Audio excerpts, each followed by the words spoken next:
Kaixo, bienvenidos y bienvenidas a este quinto webinar titulado Tecnologías clave en las comunidades energéticas.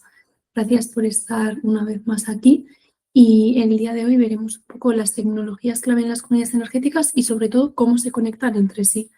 Como sabéis, este webinar pertenece a una serie de 10 sesiones que aquí podéis ver cuáles son las antecedentes y las que siguen.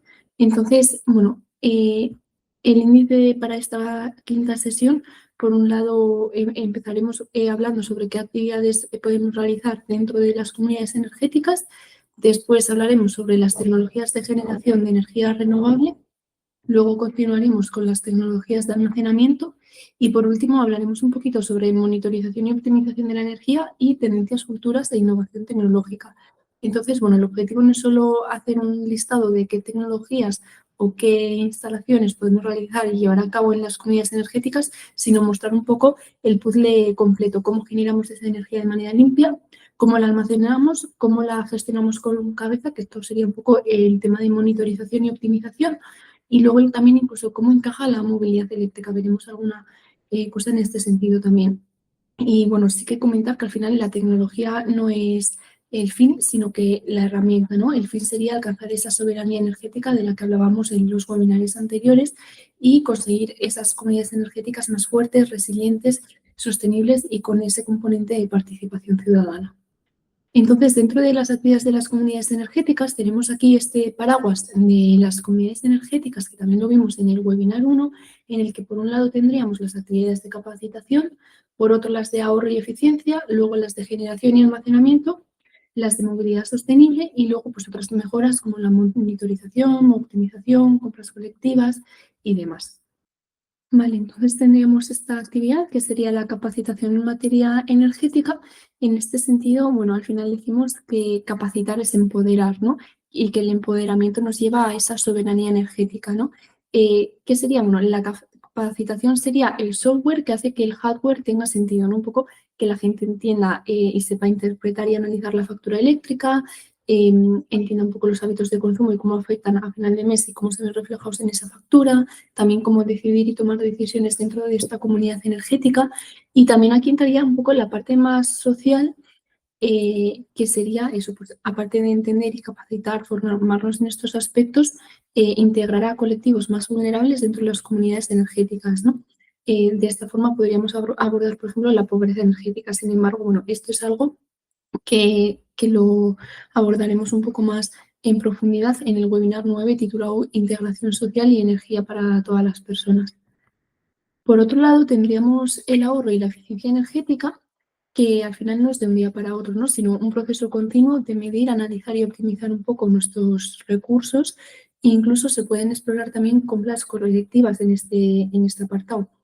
Aquí, por un lado vemos aquí imágenes de diferentes barrios de Vitoria-Gasteiz que han tenido unas actuaciones de rehabilitación energética en la fachada de los edificios con las que se ha conseguido esa calificación energética que vemos aquí en la imagen, pues que sea un poco mayor o superior.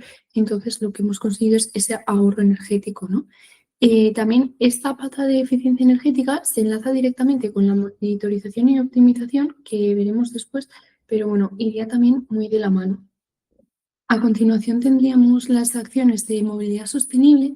Aquí podemos ver un poco la pirámide de la movilidad en la que, arriba del todo tendríamos, pues el ir andando, desplazamientos andando, luego tendríamos desplazamientos en bicicleta, después el transporte público y después estarían el compartir el famoso, o ahora en auge car sharing, y por último ya sería usar nuestro vehículo propio.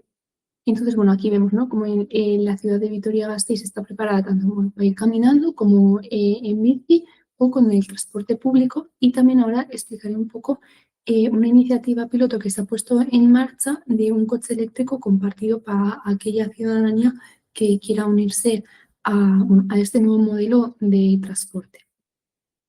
¿Vale? Entonces, se trata de CarCarCar. CarCarCar al final es una cooperativa, es una comunidad energética y es la primera comunidad energética de movilidad en España, que está formada por consumidoras y usuarios sin ánimo de lucro que promueven el uso compartido de vehículos eléctricos.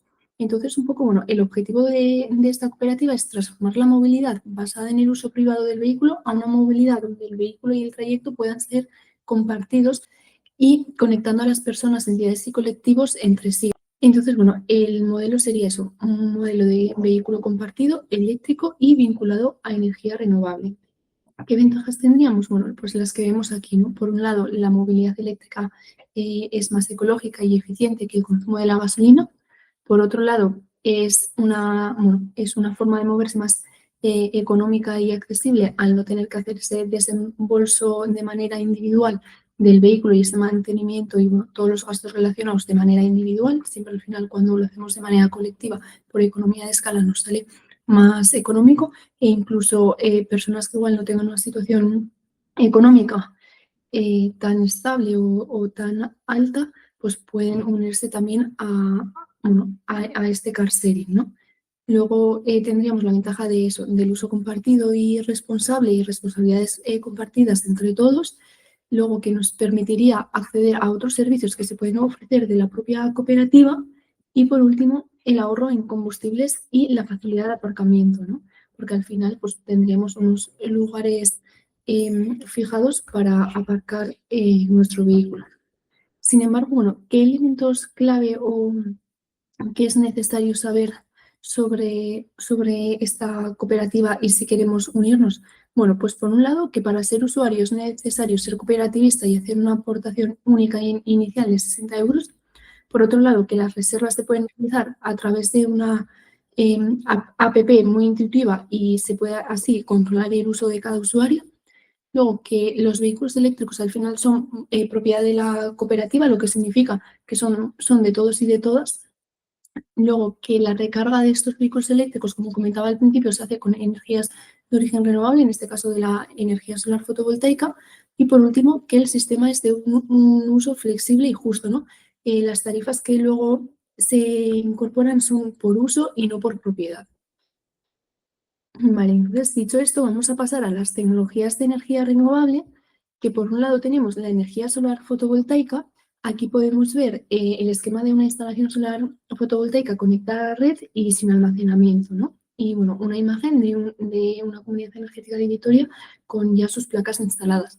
Entonces, por un lado tendríamos los módulos fotovoltaicos o las placas fotovoltaicas que al final transforman la radiación solar en energía eléctrica mediante el fenómeno fotovoltaico. Después, esta energía que se obtiene en estos paneles pasa al regulador de carga, si es que tenemos regulador de carga. En el caso de que no, ni tampoco tengamos baterías, pasa directamente al inversor, donde se convierte en tensión continua y después se optimiza esa producción fotovoltaica y se vierten los excedentes a la red o los consumos a al propio hogar, a las propias viviendas. Entonces, de ahí, bueno, pasaría por el cuadro de protecciones que todo hogar o todo punto de suministro eléctrico posee para poder ser utilizado en para cualquier consumo, ¿no? Ya sean luces, electrodomésticos o lo que fuera.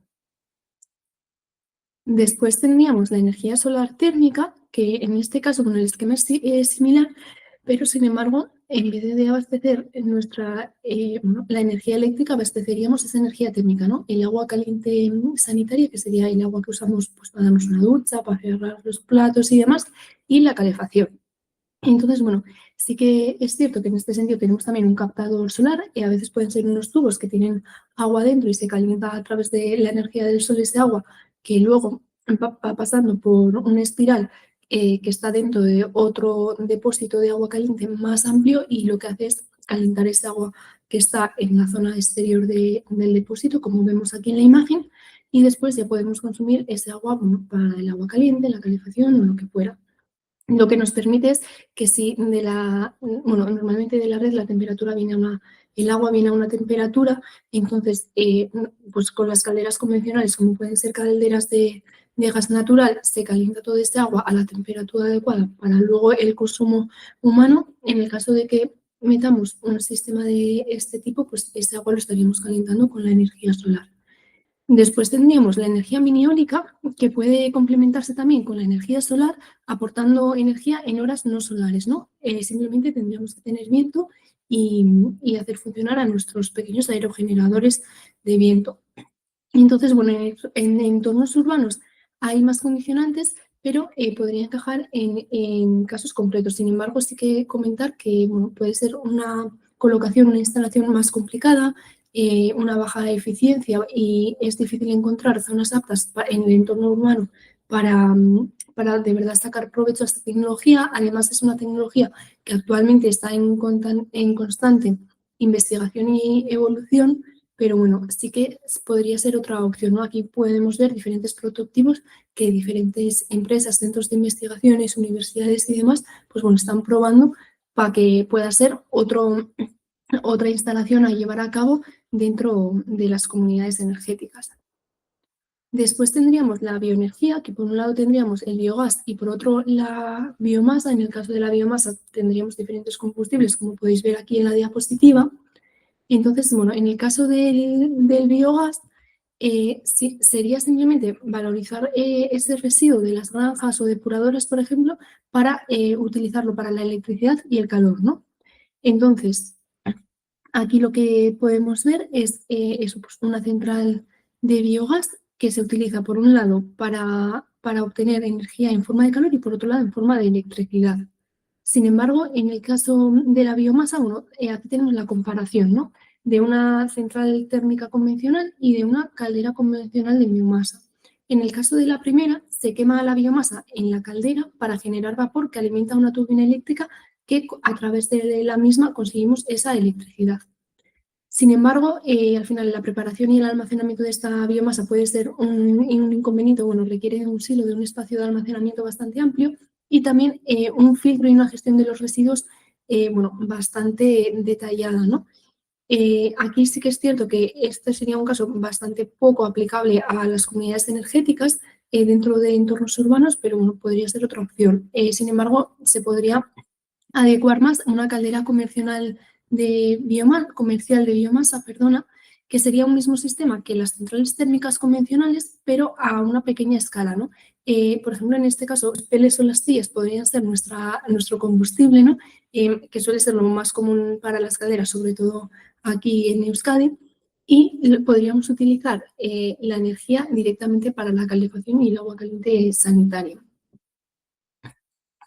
Aquí tendríamos las district heating, que al final lo que quieren decir, bueno, son redes de calor o también pueden ser de frío, district cooling, que son una infraestructura energética que brindan la oportunidad a las ciudades o sobre todo a barrios a descarbonizar los usos de la calefacción, la refrigeración y el agua caliente sanitaria. Entonces, al final eso, el factor de escala de barrio o ciudad en lugar de edificio puede ser más interesante.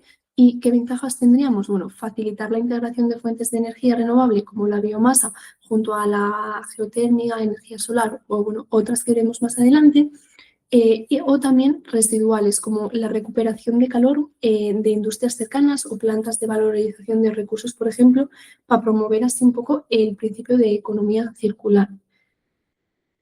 Al final lo que tendríamos sería, bueno, bajas emisiones de carbono y dióxido, aunque requieren un desembolso mayor en el inicio, sobre todo por la obra civil que requieren estas infraestructuras, pero bueno, sí que comentar que al final España cuenta con una gran cantidad o excedentes de biomasa, ya sea en pellets, leña, huesos de aceitunas o cáscaras de frutos secos, y que es una actuación también muy interesante a llevar a cabo, sobre todo, bueno, también en zonas donde puede haber difícil acceso a la red eléctrica o al gas natural, que serían en entornos más rurales. Pero sin embargo, las district heating también son actuaciones muy interesantes para hacer en barrios concretos dentro de las ciudades.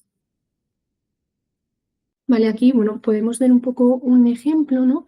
Que, bueno, como comentaba anteriormente, el mayor problema puede ser bueno, ese desembolso y esa obra civil inicial que hay que hacer, pero luego también el almacenamiento para la biomasa, para el propio combustible, que, bueno, sería eso, pues crear un silo o un lugar de almacenamiento para el combustible. Y luego aquí podemos ver, es un ejemplo en Espaste, en un pueblo de Vizcaya, en el que, bueno, se han combinado también, aparte de esta district heating, bueno, aparte de tener la red de biomasa, tiene también placas solares y placas térmicas, incluso baterías para el almacenamiento eléctrico. Luego tendríamos la energía mini hidráulica, que en este caso sí que puede ser aplicada en comunidades energéticas, pero aquellas que cuenten con un pequeño salto hidráulico o una presa en su entorno más cercano, ¿no? Entonces, bueno, lo que nos viene a la cabeza puede ser una gran central hidroeléctrica bueno, para crear electricidad mediante una turbina con el movimiento del agua, pero bueno, como podemos ver aquí, también hay otras turbinas a escala un poco más pequeña que podrían ser interesantes para llevar a cabo unas actuaciones de este tipo en las comunidades energéticas.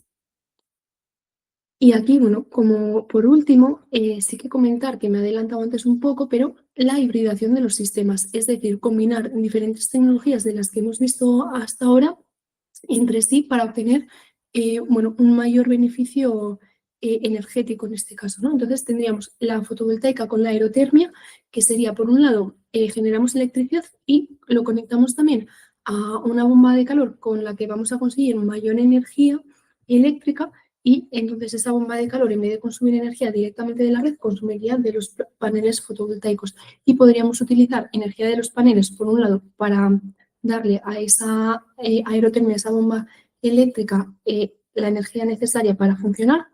De la aerotermia conseguiríamos, bueno, calentar agua o incluso también derivarlo a la calefacción y también el resto de energía fotovoltaica que creamos la podemos derivar para nuestros consumos eléctricos. Por otro lado, tendríamos hibridar la biomasa con las placas solares térmicas, como adelantaba anteriormente, para abastecer nuestros consumos térmicos. Por otro lado, estaría el vehicle to grid, que bueno, al final en lo que basta es, bueno, del vehículo a la red, es utilizar las baterías de los coches eléctricos e híbridos enchufables para almacenar la energía excedente de las placas solares en vez de venderla a la red o para venderla a la red más a posteriori. Entonces sería eso, almacenar los excedentes en la carga de los vehículos eléctricos para así descargar un poco la red, ¿no? Vamos a imaginarnos varios coches de una comunidad energética, por ejemplo, que están devolviendo la energía a la red en picos de energía, ¿no? Que igual cuando no había este pico se ha ido almacenando esa energía en las baterías y después la devuelven a la red. De esta manera se consigue suavizar la demanda, se reducen compras externas que suelen ser también más caras y a la vez pues, menos sostenibles y se conecta la movilidad y el almacenamiento a través de una gestión inteligente de la demanda energética. Una vez vistas las tecnologías de generación de energía renovable, vamos a pasar con los sistemas de almacenamiento, que al final, bueno, vemos, ¿no? Que tanto el sol, el viento van y vienen, entonces, bueno, el almacenamiento es vital, ¿no? Entonces, bueno, en las tecnologías de almacenamiento, el sistema energético mundial va progresivamente evolucionando hacia la generación total basada en fuentes de energía renovable y para afrontar este reto, al final, uno de los grandes desafíos está siendo el almacenamiento, ¿no? Y la integración también de estas energías renovables en la propia infraestructura existente. Entonces, la generación renovable al final se puede caracterizar por su baja gestionabilidad y flexibilidad, además de su variabilidad. Entonces, tener sistemas de almacenamiento dentro de las comunidades energéticas los que nos permiten, sobre todo, aumentar nuestra autosuficiencia energética y poder gestionar de una manera un poco más local, eficiente y sostenible nuestra demanda energética. Hemos dividido en tres bloques este apartado de almacenamiento energético. Por un lado tendríamos el almacenamiento a gran escala, que en este sentido hablaremos sobre bombeo hidráulico y almacenamiento térmico. Entonces, el bombeo hidráulico sería una central hidroeléctrica de bombeo que tiene dos embalses, uno a una altura superior y otro a una inferior. Entonces, bueno, se va jugando un poco con la ubicación de los aguas para almacenar así la energía, ¿no? Y después el almacenamiento térmico simplemente sería bueno, una tecnología bastante antigua en la que anteriormente pues, bueno, se usaban rocas o otros materiales para almacenar el calor durante largos periodos de tiempo, pero bueno, a día de hoy la tecnología es cierto que ha ido evolucionando y ahora somos capaces de almacenar grandes cantidades de energía térmica durante muchas horas e incluso utilizarlo también para generar energía eléctrica, ¿no? Bueno, aquí lo podemos ver un poco en la imagen. Después tendríamos las redes y los activos de generación, que en este sentido, a escala de red o a escala más local, estarían los supercondensadores y los volantes de inercia, que dan una respuesta bastante rápida y estabilizan picos muy cortos, picos de energía muy cortos. Entonces, los supercondensadores pueden ser cargados y descargados en muy poquito tiempo y los volantes de inercia, sin embargo, serían más sistemas de almacenamiento mecánico. En el caso de los supercondensadores, que sería esta imagen que vemos aquí, serían dispositivos capaces de almacenar grandes cantidades de energía eléctrica en forma de cargas electrostáticas, ¿no? Al final, almacenan esa energía mediante el principio de almacenar energía eléctrica en un campo eléctrico, como vemos aquí. Entonces, se crea mediante dos placas conductoras separadas por un material dieléctrico y pueden ser cargados o descargados en muy poco tiempo, como comentaba anteriormente. Pueden ser incluso en cuestión de segundos. Por lo tanto, bueno, pues son ideales para responder a necesidades eléctricas en momentos de alta demanda. Así que es cierto que, bueno, poco a poco se podrían ir incorporando también estos sistemas en las comunidades energéticas. Por otro lado, tendríamos los volantes de inercia, que cuando se quiere aportar energía eléctrica a la red, el motor que antes impulsaba el volante de inercia se convierte en el generador que transforma esa energía cinética del giro en energía eléctrica. Entonces, bueno, sí que es cierto que normalmente esta tecnología se utiliza como estabilizador de frecuencia de la red en casos de interrupción del suministro eléctrico y suele ser combinado con baterías, porque así es más ventajoso, pero bueno, podría ser otra opción, ¿no? Sin embargo, ahora vamos a pasar por los tipos de almacenamiento a nivel de usuario final, ya que bueno, más accesible y para realizar y a escala de comunidad energética las actuaciones a realizar dentro de las mismas, por un lado serían bueno, la instalación de baterías eléctricas para el almacenamiento de la energía eléctrica y por otro lado los termos eléctricos, ¿no? Al final, bueno, las baterías serían el pilar fundamental de cualquier estrategia energética y al final reciben esa energía eléctrica, ya sea de fuentes de energía renovable o de la red, para utilizarla en momentos en los que la red o nuestro sistema de generación renovable no esté generando la suficiente energía eléctrica que nosotros necesitamos en ese momento para su consumo. Entonces, bueno, a la inversa, los termos eléctricos serían estos depósitos de agua en los que almacenamos esa agua en forma, bueno, esa energía en forma de calor a través del agua que, bueno, en este caso puede ser, como veíamos anteriormente, con el sistema de energía solar térmica, un depósito con una espiral por dentro, pero también puede ser un depósito eléctrico con una resistencia dentro y, por ejemplo, conectar los excedentes de nuestra instalación fotovoltaica, nuestra electricidad excedente, conectarla a esa resistencia eléctrica del termoeléctrico para que en vez de los excedentes derivarlos a la red eléctrica, derivarlos a este termoeléctrico, por ejemplo. ¿Vale? Y ya, bueno, terminando, claro, al final decimos, ¿no? Que sin medir la energía vamos un poco a ciegas y que, ojo, lo interesante es saber cuándo y dónde se usa esa energía y con qué análisis anual como horario. Entonces, bueno, aquí tendríamos eso, los sistemas de optimización de la energía que nos permiten conocer cuándo y dónde se está utilizando la energía que estamos consumiendo y realizando eso, este análisis anual y horario, podemos establecer patrones de consumo y qué es lo que nos aporta. Bueno, por un lado, la monitorización a tiempo real que nos permite visualizar los datos energéticos con paneles de control intuitivos y fáciles de usar. Por otro lado, el análisis de los consumos, es decir, estudiar los consumos y tener recomendaciones de ahorro para ser más eficientes energéticamente hablando. Luego, por otro lado, el control bajo de la demanda, es decir, minimizar los errores humanos y optimizar el ahorro de la energía. Y por último, detección de costes, es decir, identificar el coste real de nuestro consumo de energía.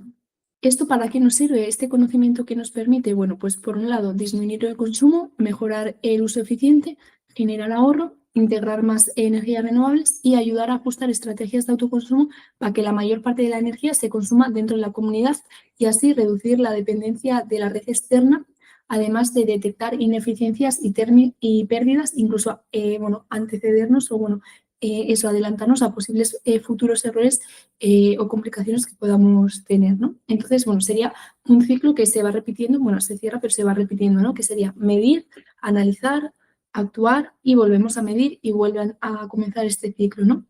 Entonces, aquí sí que es cierto que la clave vuelve a ser la capacitación de la que hablábamos al inicio del webinar y los datos por sí solos no solo hacen magia, ¿no? Sino que tenemos que saber interpretarlos, analizarlos y actuar en consecuencia de lo que hayamos concluido.